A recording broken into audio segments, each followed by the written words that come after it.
Welcome, Dr. James Beckett, Sports Card Insights. Another part of my ramblings with John Keating. Thanks sponsors, Topps Panini Upper Deck, Heritage Auctions, Huggins Scott Auctions, Mike Stadium Sports Cards, Burbank Sports Cards, ComC.com, and Beckett Media, Beckett Grading, Beckett Authentication. Thanks, John. And here's the second part of our long conversation.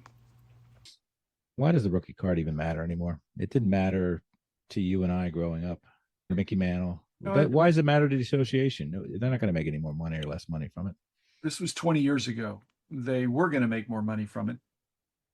How? Because the secondary market is what it drives sales. I get it, but it's where the magic really happens is the secondary market in that case, in the fluctuations. I've said the problem in 2004 was that we weren't even getting to the secondary market.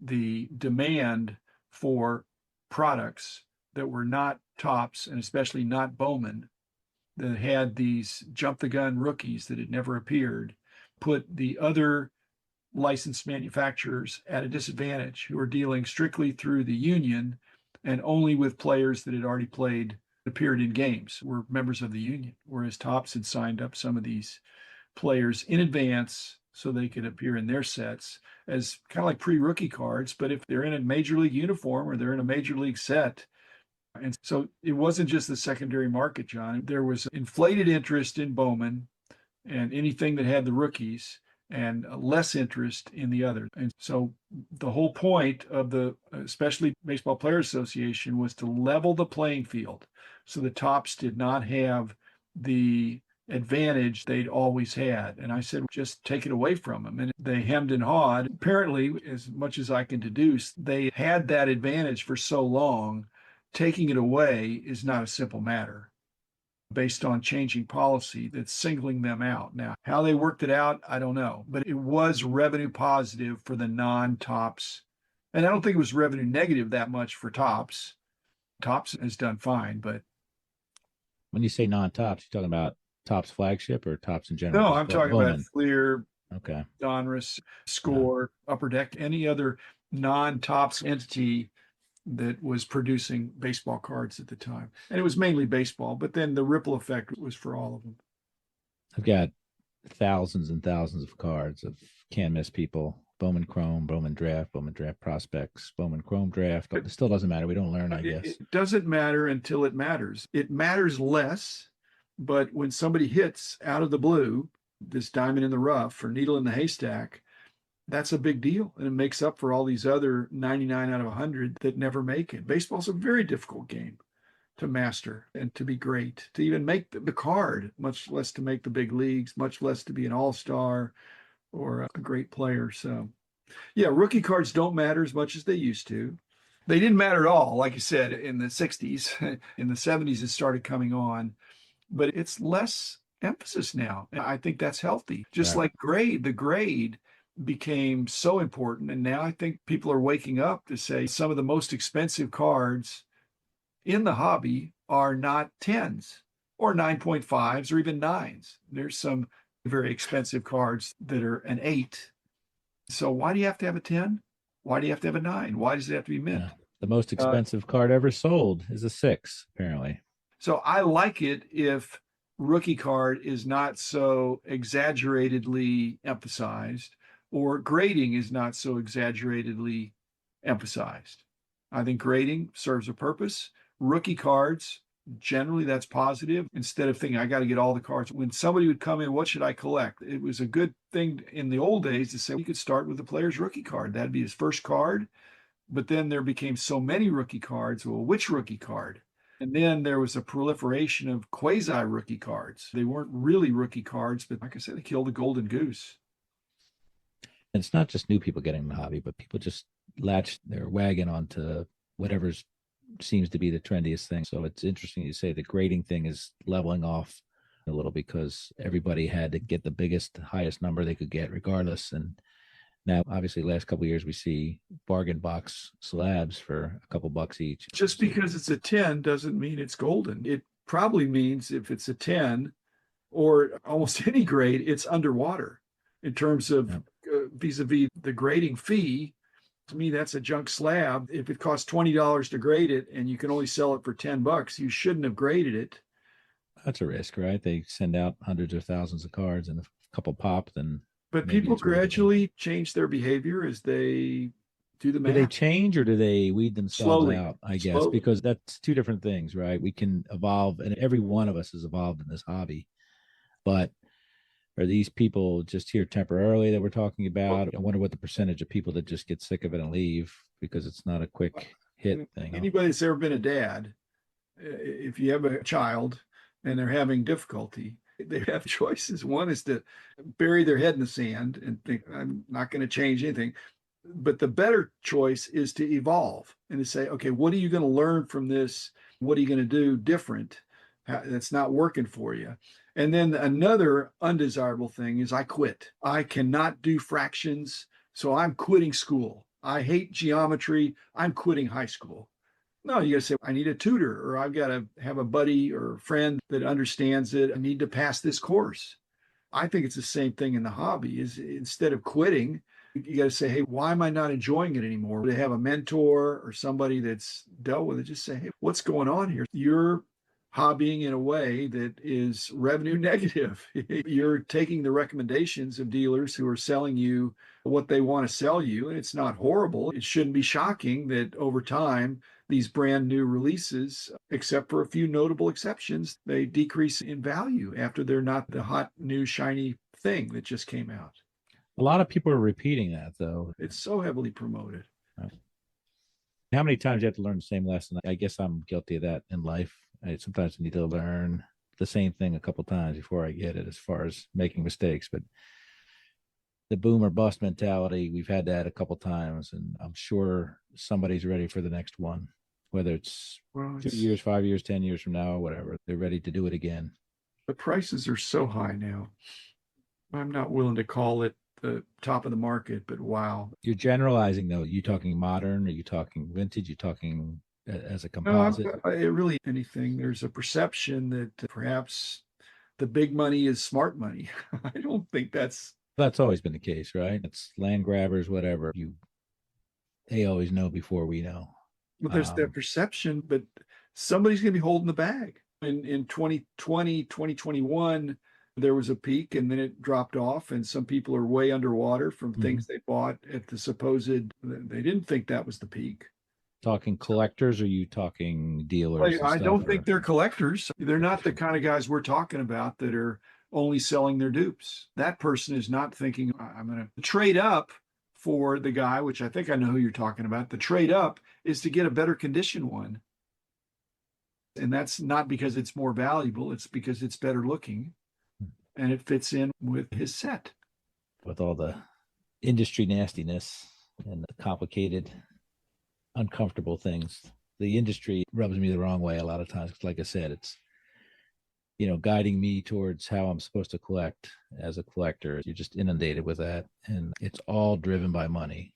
I understand none of these people are idealistic. They're not doing it out of the goods of their hearts, the industry, but it does have a huge impact, and it impacts everybody down the line. The repackers impact people that are just trying to buy vintage cards for their collection. But the whole repack thing, have you heard of Stitch Fix? No, I haven't. Well, Maybe it's for women. Okay. Basically, you fill out a questionnaire and some measurements, and for a woman, they will send you some trendy or classic stuff that will fit you and look good with your colors and all that kind of stuff. And there's also HelloFresh, which will prepare a meal box and send you meals portioned out that with a minimum of preparation. You fix them. Some people like doing that. They don't want to pick. That's utilitarian though, right? That well, serves a purpose. It's not may even be cost effective in one sense. Yeah. You're not going to the store or doing something to pick out. I don't want somebody to pick out a good baseball player for me that exactly. I think I would like. I want to look and see, I want that one. And so all these repacks and even the breaking, which the breaking situations where you can bid up a team, that's different. But it's just a random break. I want to say I want that card. And I probably am willing to pay a little bit more because I'm getting what I want instead of getting a discount on a card I don't want. And all these repacks, what goes into the repacks are not the things that are selling like hotcakes, usually. They're the dealer's remainder inventory that when the repacker comes along and says, I'm paying 80%, and here's some stuff I'm willing to sell for 80%. But Same thing with the something, manufacturers, though. They're not selling you a dozen cards that you want. You're looking for the one card, the pack hit or the case hit, I or know, but that's why I think if you really studied the game, there needs to be some healthy market for the cards of the players that people want. The primary market of buying cards in the packs, that's a time tested way. Once they get busted and they're out there, every card needs to find a home.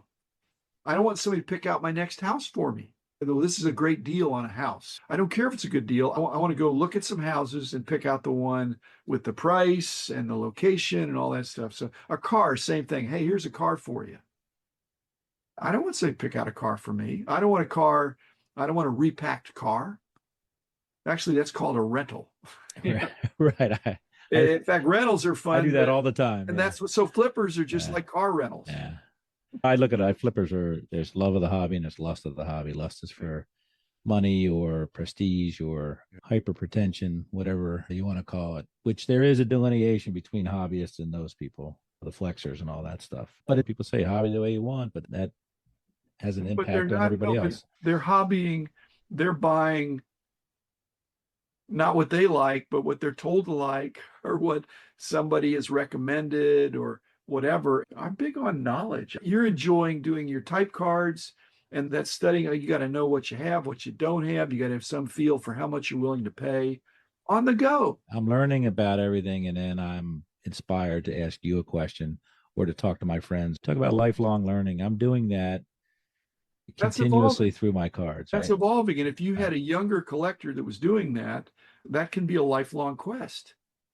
But buying spots and breaks for $500 that they're willing to buy back what you got for $250 so that you can reinvest it in the next one, unless you're getting $250 worth of enjoyment, which you might be. Get that anywhere. You get that at a casino, though. Horse track, whatever. Oh, otherwise people wouldn't go to casinos. People are going to casinos. They think they're going to make money. It's really not true. The people that are making money are building more casinos. Building more casinos. Yep. And baseball stadiums and all that stuff. Making them nicer. Yeah. And buying sports teams now. That's why I like looking at dollar boxes or looking at showcases or looking at auction catalogs where this is it. I can have this, or I can try to get this if I bid or buy. And to me, that's always the way I wanted to do it. In fact, doing the price guides, it's not the same kind of a sale if cards are selling to repackers who don't care what they buy as long as it has an established comp and they can get it for a little bit less than the comp. Right. And the perception of the repack end purchaser, which is not really an end purchaser of the card, is going to open up and say, oh, I got a pretty good deal. I almost got my money back. And that's better than some high-end boxes that you could do. To say it's slightly better than a bad deal doesn't make it a good deal. I want to take sentiment out of this because I know what your answer is, but name me the top 3 greatest sets in baseball card history. Oh, 52 tops, 33 Gaudy, T206. There you go. I wanted you to take the 56 tops out of there, and you did. That's not fair. That's just me. But 52 tops was landmark. 56 was great, but that just happened to be my intersection. Was 33 the first numbered set? Cracker Jack? Yeah, okay. It was numbered, yeah. Both of them, 14 and 15? Yeah. Okay. I asked you earlier about baseball. To me, that shoulder around the late 20s, early 30s, I would love to be in a ballpark on a Thursday afternoon. That era, just a couple of years into the live ball era, just absolutely phenomenal. 160 RBIs is a typical year for some sluggers and stuff like that. And a lot of that's built around the Philadelphia Athletics and my nostalgia, but we had 2 Triple Crown winners in 1933 in one city, which is crazy. 33 Gaudy is a no-brainer, but sometimes it takes a while for it to, in my mind, rise to the top. I had a 33 Gaudy set in my basement last year. Yeah. Complete set. I've always had the 33 Gaudis, but that's something lately that's been near and dear to my heart. I'm looking forward to chomping away at that. I finished a lot of the 50 sets, so I'm looking forward to trying to knock some of that down and see what happens. My dad had a partial set of 33 Gaudies. It's such a landmark set. 4 Babe Ruth cards Yeah. in the set. It Yeah. just shows his Two Foxes, 2 Foxes, 2 two Gehrigs. Garrigs. So Yeah. they were 2 Hornsbys, I think. Yeah. And one of the Ruths was a double print. Yeah.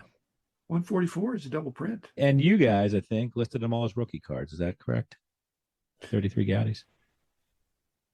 I think that the Beckett OPG has that down as an RC. After my regime. Like in the 70s, you're at a smoky Holiday Inn ballroom or holodrome, whatever they used to call them back then. And how much of these caramel cards were floating around or Cracker Jacks? I would imagine it was a lot of T206s and 33 Gaudies, but did you see a lot of these oddball Younglings and caramels back then? The card shows were heavily vintage in those days. There you weren't people with mountains of unopened new wax. It was mainly stacks of older cards.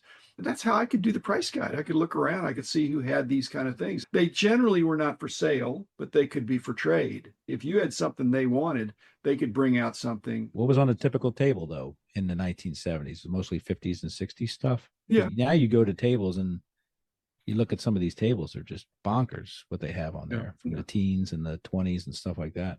In the 70s, you think 52 tops, that was not even a generation before. And there weren't that many kids. I was a kid. I was in my 20s. Yeah, I was a kid, obviously in the 70s, and I went to shows. And you were never a kid. I was a kid.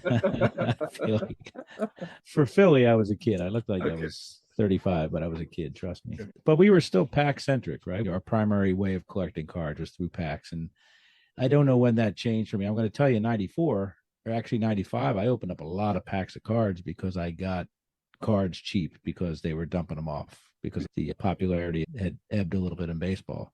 But I can't imagine in the last 30 years, my hobby's been pack centric, but it was in the 70s and 80s still for a lot of people, whether they were collecting vintage or not, I assume. There's no gum in the packs anymore, so you don't have any gum stain to worry about.